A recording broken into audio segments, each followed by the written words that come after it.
এখন সরকারি কর্মকর্তা কর্মচারীদের বদলি এটা স্বাভাবিক প্রক্রিয়া, কিন্তু আমাদের বোরহানুদ্দিন উপজেলা ভূমি অফিসার তাকে যে বদলি আদেশ দিয়েছেন এটা কোনো স্বাভাবিক প্রক্রিয়া নয়। তিনি বোরহানুদ্দিনে জয়েন করার পর থেকে সকল অন্যায়ের বিরুদ্ধে তিনি ছিলেন সোচ্চার এবং আমাদের বোরহানুদ্দিনের পশ্চিমে যে তেঁতুলিয়া নদী, সেই নদী থেকে বালু উত্তোলন করতো বালু খেকো এক দল গ্রুপ। তো তিনি তাদের বিরুদ্ধে অ্যাকশন নিয়েছেন, অনেক জরিমানা করেছেন, নিজে অভিযান পরিচালনা করেছেন। পরবর্তীতে আমরা দেখেছি তারা ষড়যন্ত্র করে তার বিরুদ্ধে ঝাড়ু মিছিল করেছেন এবং তিনি সকল অন্যায়ের বিরুদ্ধে নিজে উপস্থিত থেকে অভিযান পরিচালনা করেছেন। এবং বোরহানুদ্দিনে তিনি একজন জনবান্ধব এবং জনপ্রতিনিধিদের থেকেও বেশি কাজ করেছেন।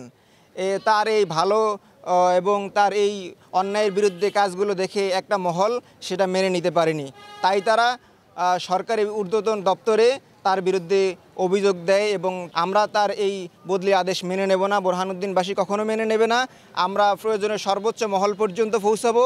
আমরা তার এই বদলি আদেশ প্রত্যাহার করার জন্য প্রয়োজন হয় প্রধান উপদেষ্টা পর্যায়ে যেতে হলে আমরা সে পর্যন্ত যাব, প্রত্যেকটা মন্ত্রণালয় দপ্তর পর্যন্ত যাব। বোরহানুদ্দিন উপজেলার একজন সরকারি কর্মকর্তা এছিলেন, সৎ এবং সাহসী, দক্ষ, যোগ্য একজন এছিলেন।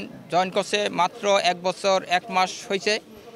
সে বিভিন্ন কর্মকাণ্ডের কারণে তার কর্মের ফল খুব ভালো হওয়ার কারণে মানুষের সেবা প্রত্যাশী মানুষের প্রত্যাশা অনুযায়ী সেবা পাওয়ার কারণে মানুষের মন জয় করতে সক্ষম হয়েছে। ইতিমধ্যে আমরা গত 2 দিন আগে তার বদলির খবরে আমরা সহ বোরহানুদ্দিনবাসী হতাশ এবং ক্ষুব্ধ। সেই ক্ষুব্ধ প্রতিক্রিয়া ব্যক্ত করতে গিয়ে বোরহানুদ্দিনবাসী গতকাল বোরহানুদ্দিনে মানববন্ধন কর্মসূচি, বিক্ষোভ মিছিল এবং গণস্বাক্ষর কর্মসূচি পালন করছে। আজকে জেলা প্রশাসকের কার্যালয়ে আমরা এসেছি একই দাবিতে মানববন্ধন এবং গণস্বাক্ষর কর্মসূচি এবং জেলা প্রশাসকের কাছে স্মারকলিপি প্রদান করছি। আমরা তাকে বহাল দেখতে চাই বোরহানুদ্দিন।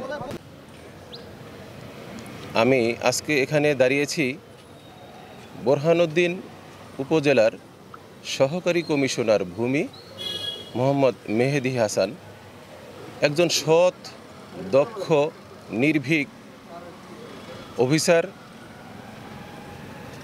5ই আগস্টের পরে যখন পুলিশ নিষ্ক্রিয় ছিল তখন এই মেহেদি হাসান জীবন বাজি রেখে বোরহানুদ্দিন উপজেলাবাসীর দখল উদ্ধার সহকারে নানাবিধ কর্মকাণ্ড, যেটা আমি এখানে অনেক লিফলেট আছে আপনারা দেখবেন, সেই কার্যক্রমগুলো সে করেছে।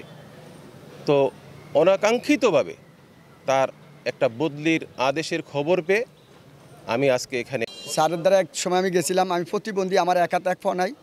তো আমি স্যারের দ্বারা গেছি, মাসের দ্বারা শুনছি স্যারে বলে এরম 100 লোকের প্রতিবন্ধী গরিব মানুষের সাহায্য করে। তো আমি গেছিলাম মতো স্যারের দ্বারে। তো স্যারের বললাম, স্যার আমি তো আমার এক হাতে এক পা নাই, আগে ভালো ছিলাম, অন্তত আমি কিছু করতে পারি না, আমার যে কোনো একটা দোকান ব্যবসা প্রতিষ্ঠান করার জন্য একটু সাহায্য করেন। স্যারে বললো আমার কি দোকান করবেন?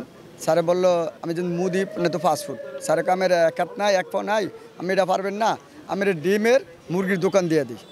এই স্যারে আমার ডিম মুরগির দোকান দিয়ে দিছে, একটা দোকান লইয়া অ্যাডভান্স দিছে, মাল উঠে দিছে 60,000, আরও কইসে আরও লাগলে আরও দিবে। স্যারে এইরকম 100 লোকের এইভাবে ইয়া করছে। আমি ওইভাবে মাসে তো শুনিয়ে গেছি, তারপরে আমি বিশেষ করে নিই। তারপর আমি অনেক দেখলাম যে না, আসলেই স্যারে গরিবের পাশে, প্রতিবন্ধীর পাশে স্যারে দাঁড়াইছে। আর এমন 17 বছর আমাদের বন্দি উপজেলাতে এরম এসিলেন, এরম ইয়া আসে নাই যেন সৎ, ভালো, গরিবের পাশে, পঙ্গুর পাশে দাঁড়ানোর জন্য এরম কোনো এসিলেন আসে নাই আমাদের বন্দি উপজেলাতে। 3 বছর তার ওই স্থানে বহাল তবিয়তে থাকতে পারে, কিন্তু সেখানে 1 বছর শেষ না হতেই এই তাকে বদলি করা হয়েছে। অবশ্যই এখানে রাজনৈতিক একটি বড় দল এবং যারা বোরহানুদ্দিনে দুর্নীতি করে আসছে, চাঁদাবাজি করে আসছিল এবং ভূমি দখল করে আসছিল, শহর দখল করেছিল, তারাই এই কাজটা করেছে। এছাড়া আমরা কাউকে মনে করে তাদের এই শক্তির কারণেই, তাদের চেষ্টার কারণেই ওনাকে এখান থেকে প্রত্যাহার করা হয়েছে। যে সমস্ত পিছনের দিকে কাজগুলো করছে, অনিয়মের কোনো কাজ করে নাই। আমার বরমগঞ্জ এলাকায় দোকান করে আছে, সেখানে আমার দোকান তালা দিয়েছে, তালা বন্ধ করছে 4 মাস। তারপর আমি সব দ্বারা গেছি, কেউ আমার বিচার করেন। আমি এখানে যা বিচার প্রার্থী হইয়া আমি বিচার পাইছি 2 দিনের ভিতরে। ওগুলো ডাকে উপস্থিতে আমার বিচার কাজ সম্পন্ন করছে। আমি সেই ঘর ভাড়া দিয়েছি, এখন বর্তমানে আমার ভাড়া চলে এই। এবং আমি তার বদলির আদেশ প্রত্যাখ্যান চাই, প্রত্যাহার চাই, এবং সে স্থানে আবার তার রাখার জন্য 3 বছরের জন্য প্রত্যাহার আদেশ স্থগিত করা হোক।